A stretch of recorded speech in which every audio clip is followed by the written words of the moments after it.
Hi everyone, this is Com 380, and in this video, I want to review some of the key concepts from chapter 1 because this week you have a couple of readings from your textbook, and the first chapter is really an introduction to a lot of the terms that we're going to use throughout the semester.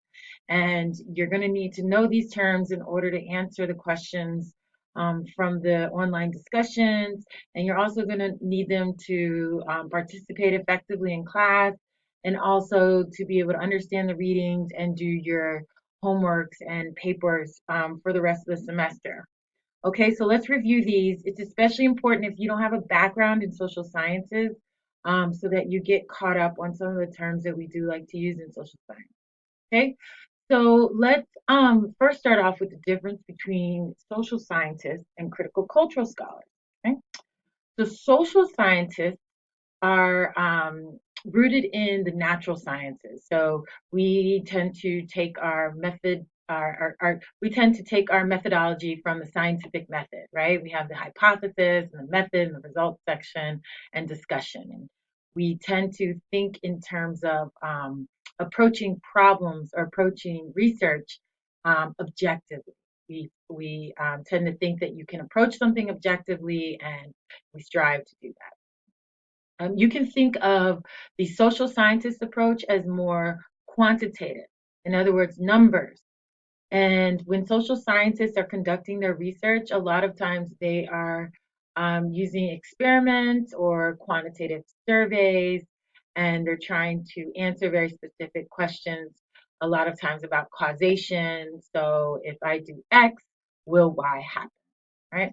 On the other hand, you have the critical cultural scholars, and critical cultural scholars approach research in a different way.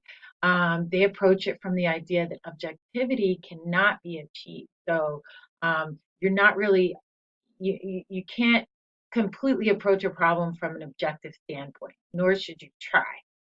So you have to acknowledge your own biases. They tend to think quantitatively. So this is, I'm sorry, qualitative. So think, for example, words, right? And their methods of inquiry tend to include text analysis and video analysis. As critical cultural scholars, we might use interviews, very in-depth interviews, ethnographic techniques where you go and live or observe a population. So these are some of the differences between social scientists and critical cultural scholars. Um, so let's move on to the next part. If you have questions about this, let me know. So the text chapter also talks about stereotypes. And just to review stereotypes, what are they? Well, um, they're overly simplistic generalizations.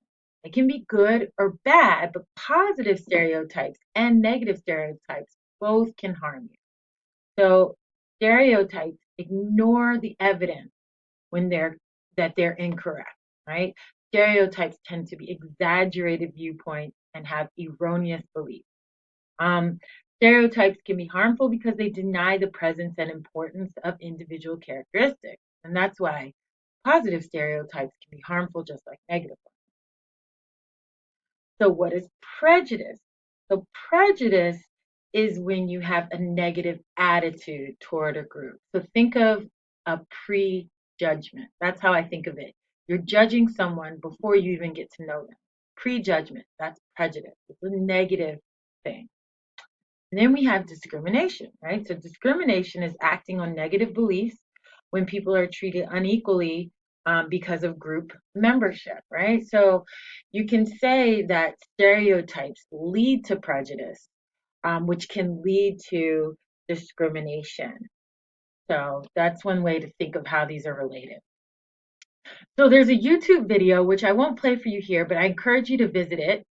You can just Google, what would you do, bike theft, white guy, black guy, pretty girl, and you'll come up with a video that illustrates how stereotypes and prejudice can be harmful in this situation. If you do watch the video, let me know. I'd love to hear your reaction to it. All right, let's move on. Let's move on. Okay, so the chapter also talks about the three components of media, and that's important for our discussion in this course. Um, Media is complex, and there's many components, but you can break it down into roughly producers, right? The people who produce, who create and distribute media content. Then you have the content, which is the message itself, right? And then you have the audience, and those are the people who engage, who consume these mediated messages. So when we talk about the three components of media, these are the three that we're talking about. And we'll try to talk about these three concepts throughout the semester. Okay, let's talk about framing. That's another concept that the book brings up.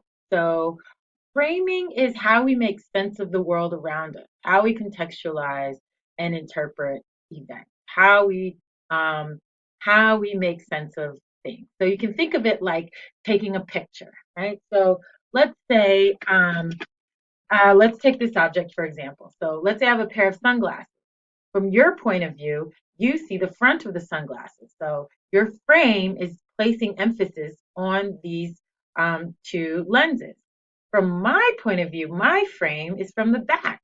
So I see something completely different than you, right? But this is objectively speaking a pair of sunglasses. But where we put the emphasis on it, how we see things can be very different. So that leads to another related term, which is called discourse. And this is a term that we love to use in academia. It talks about the ways of discussing or writing about various social phenomena. So you can think of framing as a more simplistic, shallower way of talking about it, and then discourse is a bit more of a weightier way of talking about this idea that we interpret and discuss things differently. So let's take, for example, the government shutdown, right? Um, how might someone who is a Republican frame it? Versus how might someone who is a Democrat frame the government shutdown? Well, the shutdown exists, right? Clearly, but how you talk about it in the discourse you use is going to depend on your frame, your sense of view. Now, another idea or another term that the book talks about is ideology. And this is way too complex to talk about in one sentence, but I'll try. These are deeply held ideas about the nature of the world and the way the world ought. There's usually one dominant ideology in a given society. So media is central to perpetuating the ideology, the dominant ideology, especially, right? So this is why it's important to look at how the media represents members of a culture's social group, because media does have so much influence on how our ideology is shaped, how our values, our norms are all shaped, and what we think about the world. Okay, so these are some of the key concepts. Again, if you have questions, let me know. I know I'm going pretty fast. Okay, so the next concept is symbolic annihilation. And I love this term. Sounds very elaborate, but let's break it down. Okay, so the first word is symbolic, right? When you think of symbolic, right, something symbolizes something else. You can think in terms of images and representation, right? So symbols, right? Symbols are images and representation. So in this context, we're talking about the media, right? So the images and representations that you see. Now, what does annihilation mean, right? So when you think of annihilation, you think of destruction or extinction, right? So you think of like killing off an entire people, right? So we're not talking about killing off or destroying a people in reality, right? We're talking about the killing off, the destruction of people through images and representation, right? So if you want to destroy a people and act like they don't exist, you can do that through the media in several ways, right? So you might not include people of a certain social group, right? So one group that's traditionally been excluded from the media are Latinos and Asian Americans. People from the LGBT community have traditionally been excluded from media representation, right? And that's the idea behind symbolic annihilation, is that you can pretend that they don't exist um, through the absence of that particular. Another way that you can symbolically annihilate a group is to show that group, to represent that group, but to represent in a very trivial manner. So when you have images of women in very stereotypical, trivial, devalued roles, that tends to devalue their role in society in general. So um, you may, so you have two ways to symbolically annihilate a group, right? One is to just not show them at all and pretend that they don't exist in media. Another way is to show them, but sort of show them in a patronizing way, or trivializing their contribution, or the way you see them, in order to devalue that social group. And a lot of this may occur um, not through your conscious mind, right? It may be subconscious.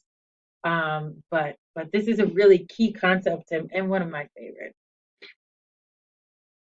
Okay, let's move on to social identity. So this is a really fun topic, and the chapter talks about how we're all members of social and cultural identities, and that's really at the heart of what we're talking about, right? So we're talking about the identity um, of of women, right? Women versus men, right? So we call that maybe gender identity.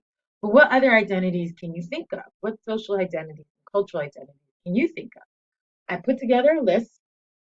Racial and ethnic identities, that's a big one. Sexual identity, sexual orientation. Your national identity.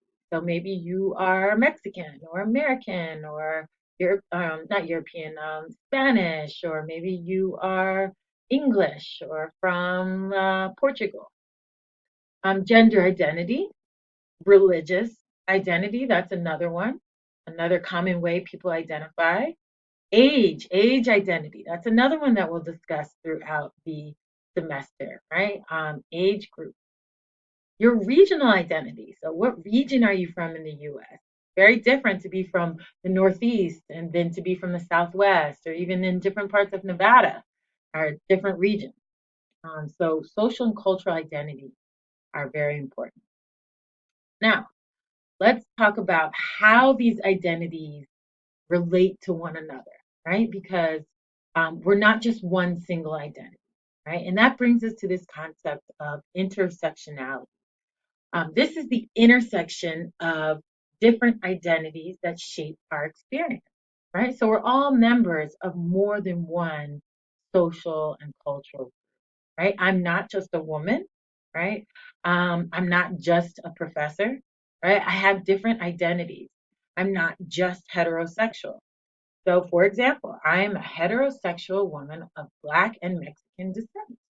My experience is going to be different from a gay woman, or a woman from white and Caucasian descent, or from a Black heterosexual man.